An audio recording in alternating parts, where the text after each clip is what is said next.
exactly what I think of a film. And today I'm going to talk about the 2009 film Observe and Report. Now, Observe and Report is my favorite Seth Rogen film, and you might ask, what? I didn't even heard of this film. Well, it's probably true because this was a bit of a dud. It wasn't an absolute bomb, but it wasn't a hit like a lot of his films back in the day. Like, he had some huge hits. He had Knocked Up. Right after that, he had Superbad. Right after that, he had Pineapple Express. This is right after Pineapple Express, by the way. And yeah. The film is directed by one of my favorite directors, Jody Hill, who I call the king of cringe comedy. You'll see why. This film is so dark and so funny, and I absolutely love it. And let me tell you why. And here we have one of my favorite openings of any film ever. I just love the song When I Paint a Masterpiece, which is not original by the band who sings it. I think it's Bob Dylan, I don't know. And it really shows the character of Ronnie, especially right here. When I paint that masterpiece. But then we go straight into the plot. I watch Observe and Report for the plot. Can any of you guess? I can guess. The humans fucked up big time. Humans fucked up big time. Instead of watching them while they're supposed to, them all like they're supposed to, let a goddamn pervert show his fucking cock to about 30 women. A goddamn pervert come and show his fucking cock. I got it right. Here we're introduced very firmly to Ronnie Bonhart, the head of mall security. That's what I just said. We're also introduced to Michael Pena as the hilarious Dennis. I love Michael Pena in this movie. I just like Michael Pena in general. That sounded like the last one. Okay. This really shows Ronnie's character. You're just gonna keep going even though you fucked up my title? We get to meet the love interest of the film. Kinda. You'll see what I mean. Played by Anna Faris. Brandy, who is really just a whore, as Frank Reynolds says. But Ronnie doesn't know better. Now, I will say, this film has my favorite portrayal, or really the best portrayal of bipolar I've ever seen on film. And I've seen Silverline's Playbook. That thing is bullshit. Like, I am actually bipolar, and this scene really shows me in a social situation. Now, this is a great scene where you get to see Ronnie and his mother, and they have a great relationship. You're just drunk. No. You did good. And I love this too, how he confesses that. Part of me thinks that this disgusting pervert is the best thing that ever happened to me. Now you get to meet, really, what I think is a better love interest. Nell, played by Chloe Wolfe, who was married to director Jody Hill before. Here? Yeah, I had just started last week. Then I had to get ankle surgery, so... She's just really sweet and nice and has a protein deficiency. Keep your traffic area clear. Then there's Patton Oswalt being an asshole, who I still love. After seeing the good person for Ronnie, we see the bad person for Ronnie, the whore Brandy. Oh, He's dead. She gets sexually assaulted by the pervert. It is a funny scene, and I love how Ronnie is carrying her, is struggling to carry her. And now we're introduced to the big bad of the movie, Ray Liotta, as a cop who actually knows what he's doing. No comment. And of course, Ronnie is outraged. He's going to take the case. Oh, I love this little detail right here. What the fuck was that? Look at Michael Pena kicking in the back. Now Ronnie is going to have everybody, even the guy who works at a different shop in the mall, make sure they catch that pervert. We're all under strict orders to do everything in your power to bring down this pervert. You are to report to me and only me. I love this, the whole posing thing.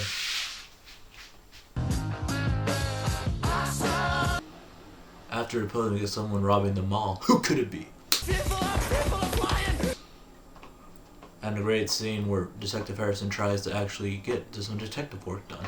Before what we call casing. And this is funny. Quiere hablar conmigo, pero no lo entiendo, no sé en inglés.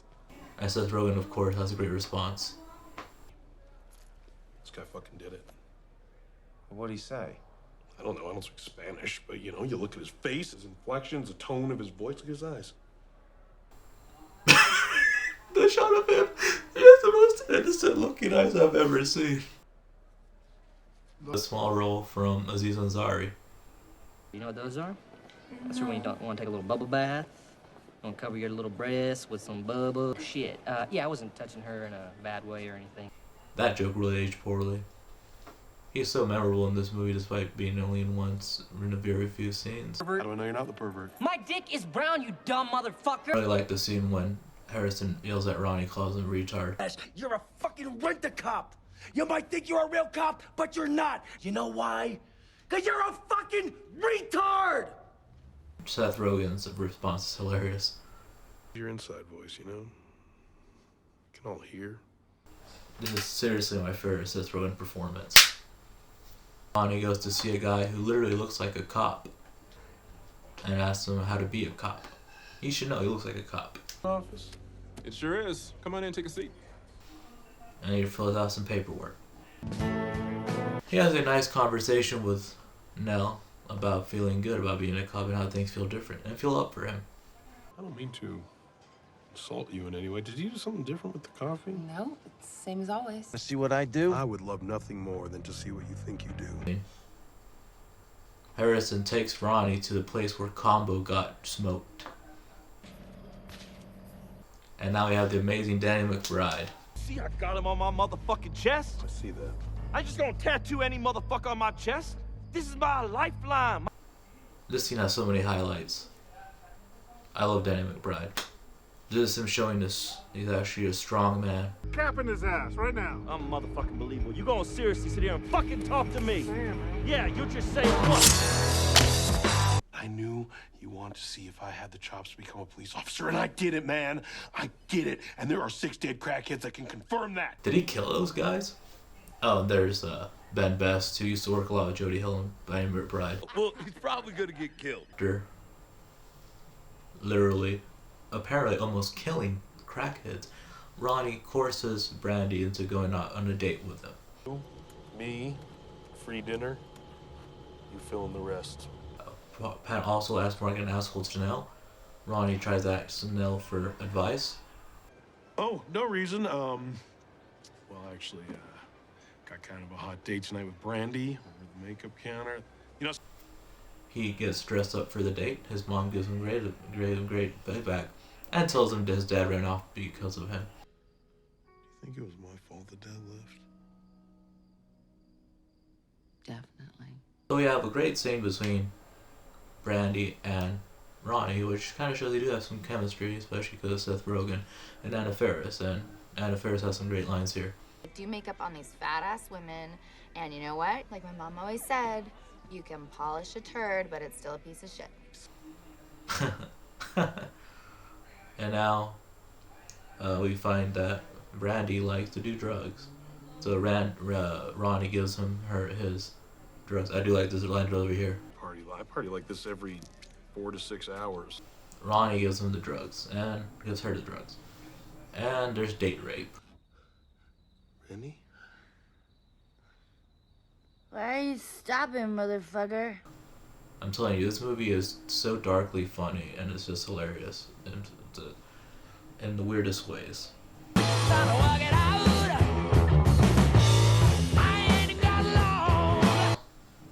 We get a montage of Ronnie rounding up suspects and doing his physical police training.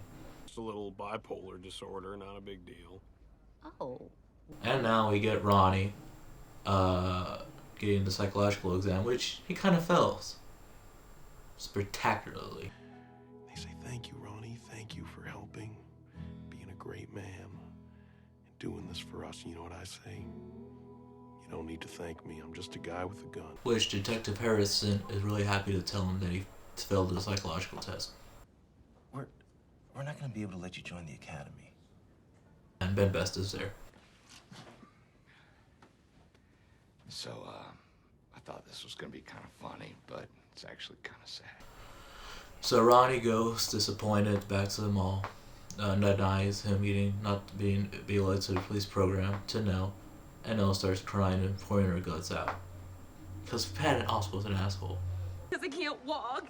And he talks about me with that girl all the time. They talk about how lazy I am. Well, you know what? I'm not lazy. The only reason I'm sitting in this chair is because of my leg. I want to quit and I can't because I don't have any money. Now I love this. This scene shows how great acting that Seth Rogen is playing in this movie.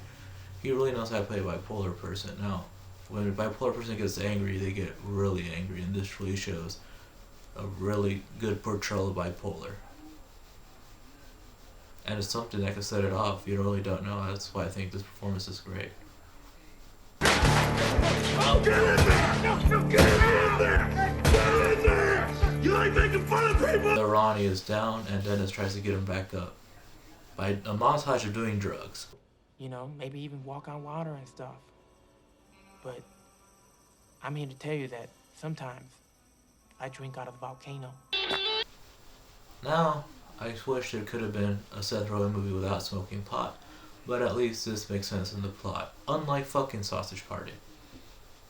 Oh, I do like this though, when he just want to do heroin. I'm not gonna lie to you, Ronnie. There's nothing good about this at all.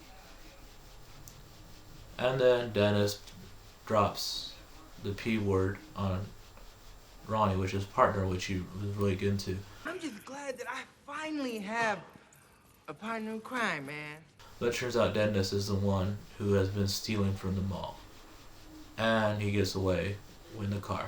There's actually a stunt person, that's why it's kind of weird that they actually have him fix the mirror. It's no sin. How did you not know it was Dennis? And then how could you be so stupid as to let him get away and in the fucking raffle car? Which Mark, the guy who kind of is who is not the head of security but is like a manager, gets mad at Ronnie for not knowing. So Ronnie vows to catch the pervert by becoming a covert man. Instead, he just finds Randy with Harrison. Mandy! And freaks out. Now, Ronnie is in trouble. Harrison goes, beats him up, and puts him in jail.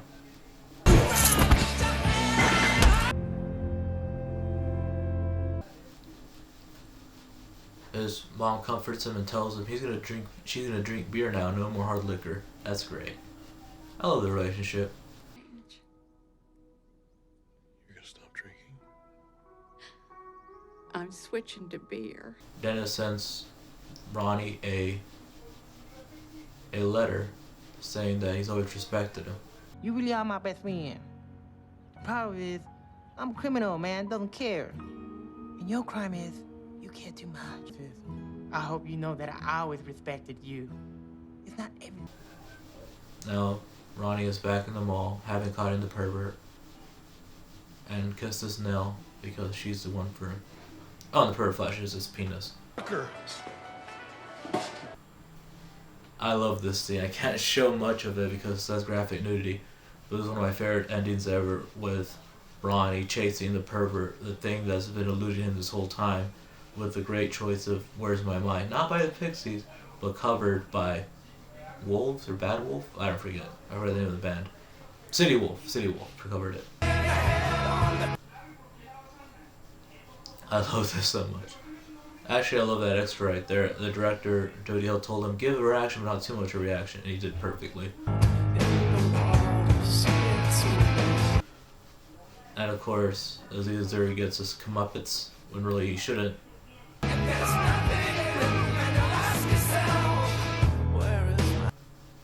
And Ronnie kills the pervert. Oh! Jesus, Ronnie! You fucking killed him! Oh wait, he did it. I like the reaction. Oh shit, really? Oh. Alright, he's okay. Shit, really? So I would have to fight with Harrison. Saw Brandy cheat on him with Harrison. Well, I don't know, they're not really dating. He embarrasses Randy in front of everybody. And if anyone here wants a girl to have sex with you and then to fuck your enemy, go to Brandy. Cause she's the girl that does that. Gives a pervert to the police. I want everyone to know Ronnie Barnhart caught the pervert, not the fucking police. And tells Harrison he won. I am. Fuck you, fuck every one of you. I win. Not only is he bipolar, he's dangerous with guns. He's literally the most thing people fear in America. He's literally the thing people fear most in America. So now Ronnie has caught the pervert, gets his news coverage, says he's gonna make Nell break her sex before marriage thing. And he won. And that was Observe and Report. One of the funniest, darkest comedies I've ever seen. It's kind of like what Jody Hill described as Taxi Driver in a mall cop. Now, what's weird is this movie came out in the exact same year as Paul Blart Mall Cop, a little later. So people call this the dark Paul Blart Mall Cop, when really they're very different films. I love Paul Blart Mall Cop and I love Observe and Report, but they're very different films. This is definitely Seth Rogen's best performance. I love the portrayal of bipolar in this movie. The action is fun. The scenes are hilarious. Aziz Ansari is great. Chloe Wolfe is great as Nell. Cecilia Weston, I think that's her name of the mom, but she's great as Ronnie's mom. Michael Pena is hilarious as Dennis. Jesse Palmos has some funny scenes. And Ray Liotta is great as the foil to Seth Rogen as Detective Harrison. And yeah, I really recommend this movie to any who haven't seen it. It's a pretty obscure sometimes, not people know it, but I love it so much. And yeah, I mean, what do you guys think? Remember to like the video, share the video, and subscribe if you like to. Honest Critic, out. Thank you.